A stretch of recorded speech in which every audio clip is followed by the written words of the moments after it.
Memandangkan aku dah keluar UiTM, jadi aku nak cerita pengalaman seram aku dekat UiTM Palam. Dulu masa aku masih lagi duduk kat college, aku tak berani nak cerita benda ni. Cerita ni berlaku masa aku SEM 3. Masa tu aku adalah orang yang pertama sekali sampai dekat college. Tak naklah cerita college mana, nanti korang takut pula.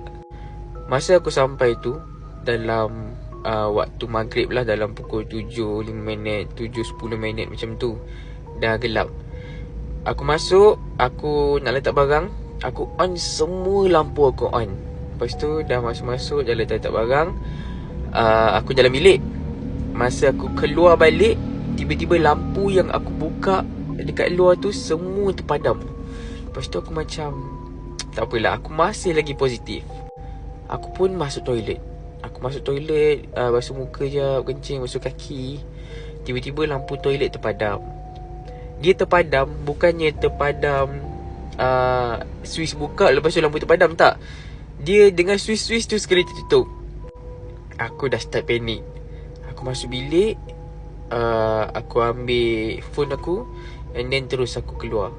Masa aku keluar tu, aku on balik semua lampu. Lepas tu dah keluar, aku pergi cari aku pergi kafe beli makanan. Aku masuk balik rumah tu, lampu semua terpadam.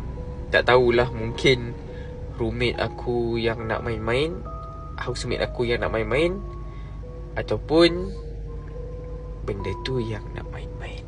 So korang kalau dekat college tu, kalau sorang-sorang, pandai-pandai ya buat diri. Solat jangan tinggal. Baca-baca dulu apa yang patut. Jangan sampai college terus mandi tidak, apa tidak, pom lompat atas katil. Katil tu pun dah lama tinggal. Sekejap lagi member baring, korang pergi lompat saja, memanglah dia marah. Pandai-pandailah. Okay, buat diri. Assalamualaikum.